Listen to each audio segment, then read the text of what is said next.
తెలంగాణ భవన్లో సీనియర్ లాయర్లతో భేటీ అయ్యారు KTR. Phone tapping వ్యవహారంలో తనపై అనుచిత వ్యాఖ్యలు చేశారంటూ కాంగ్రెస్ నేతలు మంత్రి కొండా సురేఖ, కేకే మహేందర్ రెడ్డి, ఎమ్మెల్యే ఎన్ఎం శ్రీనివాస్ రెడ్డిలకు లీగల్ నోటీసులు ఇచ్చారు కేటీఆర్. తనకు తక్షణమే క్షమాపణలు చెప్పాలని డిమాండ్ చేశారు కేటీఆర్.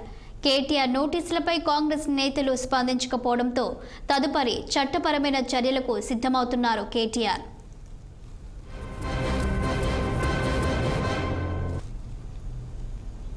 దీనిపై మరింత సమాచారం మా పొలిటికల్ బ్యూరో చీఫ్ రామ్ అందిస్తారు.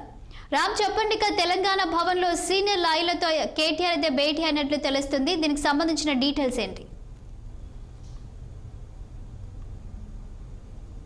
దుమారం లేపుతున్న ఫోన్ ట్యాపింగ్ వ్యవహారం చిలికి దాని వల్ల మారుతా ఉంది. ఇప్పటికే పోలీసు అధికారుల మెడచొట్టు చిలుక్కుంటున్న ఈ ఫోన్ ట్యాపింగ్ వ్యవహారం ఇప్పుడు రాజకీయ నేతల మాటల సూత్రాలు తెలుసుకుంటున్నారు. ఆరోపణలు, ప్రత్యారోపణలు, విమర్శలు చేసుకుంటున్నారు. ఫోన్ ట్యాపింగ్ లో కేటీఆర్, హరీష్ రావు, సంతోష్ రావు, కవిత అందరూ కూడా ఉన్నారంటూ కాంగ్రెస్ నేతలు పెద్ద ఎత్తున ఆరోపిస్తున్నారు. ఇది పోలీసు అధికారులు కూడా ఒక సామాజిక వర్గానికి చెందిన వాళ్ళు కూడా ఇప్పటికే ఫోన్ ట్యాపింగ్ వ్యవహారంలో దొరకటము, తర్వాత వాళ్ళందరూ కూడా కస్టడీ తీసుకొని విచారిస్తున్నారు. ఈ ఫోన్ ట్యాపింగ్ వ్యవహారం ప్రణీత్ రావు ఎస్ఐబి డిఎస్పీ ఏదైతే ప్రణీత్ రావు కస్టడీలోకి తీసుకున్న తర్వాత ఈ పరిణామాలు జరుగుతున్న విషయం తెలిసిందే.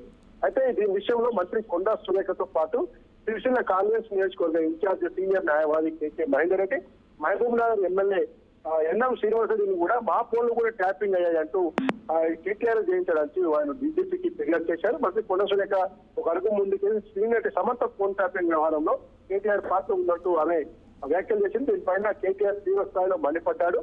ఈ మీడియా సమావేశంలో కూడా ఖచ్చితంగా చట్టపరమైన చర్యలు తీసుకుంటారని చెప్పిన కేటీఆర్ ఈ నెల 2వ తేదీన మా మంత్రి కొండా సురేఖకు, అదేవిధంగా మహబూబ్ నగర్ ఎమ్మెల్యే ఎన్ఎం శ్రీనివాస్ రెడ్డి, సిరిసిల్ల నియోజకవర్గ ఇన్ఛార్జి కేకే మహేందర్ రెడ్డిలకు లీగల్ నోటీసు పంపించారు. మొన్న ఆదివారం లోపు క్షమాపణలు చెప్పాలి, నాపై నిరాధారమైన ఆరోపణలు చేశారు, నా పరువు ప్రతిష్టలకు భంగం కలిగించే విధంగా వీళ్ళు ముగ్గురు వ్యవహరిస్తున్నారంటూ వాళ్ళ ముగ్గురికి కూడా లీగల్ సెల్ టీం ద్వారా VP Jhansi and associates company ద్వారా లీగల్ నోటీసులు పంపడం జరిగింది. ఈ వ్యవహారంలో ఆదివారం వరకు కనుక క్షమాపణ చెప్పకపోతే ఖచ్చితంగా తదుపరి చర్యలు తీసుకునేందుకు సీనియర్ న్యాయవాదులతో చర్చించి డిఫర్మేషన్ సూట్ కూడా వేస్తారని, పరువు నష్టం దావా చేస్తారని కూడా ఆయన స్పష్టం చేయడం జరిగింది. ఈ నేపథ్యంలోనే కొద్దిసేపటి క్రితం తెలంగాణ భవన్లో సీనియర్ న్యాయవాదులతో, పార్టీ లీగల్ సెల్ సంబంధించిన న్యాయవాదులతో కేటీఆర్ సమావేశం కొనసాగుతుంది. ఖచ్చితంగా రేపు కోర్టు హాలిడేస్ ఇదంతా పూర్తయ్యాక కోర్టు పని దినాలు చూసుకొని డిఫర్మేషన్ సూట్ వేసేందుకే ఈ చర్చిస్తున్నట్టు తెలుస్తాము, తదుపరి చర్యలు చేపట్టేందుకు.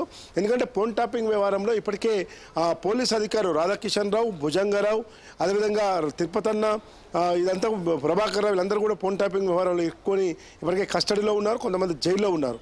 అయితే రాజకీయంగా ఇది కేటీఆర్ కూడా ఉందని చెప్తే కేటీఆర్ తర్వాత కేసీఆర్ ఫామ్ హౌస్ను కూడా మొత్తం కూడా ప్రభుత్వం ఆధీనంలో తీసుకోవాలి, దర్యాప్తు సంస్థలు ఆధీనంలోకి తీసుకొని విచారిస్తే మొత్తం బయటపడుతుందని చెప్పి చేసిన వ్యాఖ్యలపై కేటీఆర్ మండిపడుతూ ఏ ఒక్క ఆధారం చూపించినా నేను ఎలాంటి చర్యలకైనా సిద్ధం, లేకపోతే మాత్రం బహిరంగ క్షమాపణ చెప్పాలి, లేదంటే మాత్రం చాలా సీరియస్గా యాక్షన్ ఉంటుందని చెప్పి కేటీఆర్ దాన్ని సీరియస్ తీసుకున్నారు. దీన్ని సహించబోనని కూడా ఆయన స్పష్టం చేయడం జరిగింది. కాబట్టి ఈ పరిణామాల నేపథ్యంలో ప్రస్తుతం తెలంగాణ భవన్లో లీగల్ సెల్ టీంతో ప్రత్యేక భేటీ అయ్యారు. ఈ టీంతో ప్రత్యేక భేటీలో ఖచ్చితంగా తదుపరి చర్యలు ఏ విధంగా ఉంటాయి, పరువు నష్టం దావా సంబంధించిన విషయంలో ఇప్పటికే లీగల్ నోటీసుల ద్వారా తెలిపిన కేటీఆర్ పరువు నష్టం దావా విషయంలో ఏ విధంగా ముందుకు పోతారనేది మాత్రం ఈ సమావేశాలు తెలుసనున్నారు. శాలిని, ఒకవేళ కాంగ్రెస్ నేతలు స్పందించకపోతే గనుక తదుపరి చర్యలు ఏ విధంగా ఉంటాయి అనుకోవచ్చు? అంటే శాలిని ఇప్పటికే ఆదివారం లోపు క్షమాపణ చెప్పాలని చెప్పి డిమాండ్ చేశారు. అయితే ఆదివారంతో గడువు ముగిసింది. ఈ నేపథ్యంలోనే తదుపరి చర్యలకు ఏ విధంగా ముందుకు పోవాలి, పరువు నష్టం దావా సంబంధించిన ప్రక్రియ ఏ విధంగా ఉంటుంది, ఏ విధంగా ముందుకు పోవాలి, రేపు కోర్టులో జడ్జి దగ్గర కానీ ఇంకితర జ్యుడిషియల్ సంబంధించిన అధికారి దగ్గర మనం వేసే కేసు ఏ విధంగా ముందు ఉండాలనే దానిపైనే మొత్తం కూడా పేపర్లు ఇదంతా కూడా రికార్డ్స్ తయారు చేయించేందుకు వాళ్ళు సంబంధించిన వీడియో కాపీలను కానీ పేపర్ క్లిప్లను కానీ ఇవన్నీ కూడా జత చేయాల్సి ఉంటుంది. కాబట్టి దానిపైనే ఏ విధంగా ముందుకు పోవాలి, తదుపరి చర్యలకు ఏ విధంగా ముందుకు పోవాలి, దానిపైనే ప్రస్తుతం లీగల్ టీంతో కేటీఆర్ భేటీ అయ్యారు. Shalini, thank you Ram.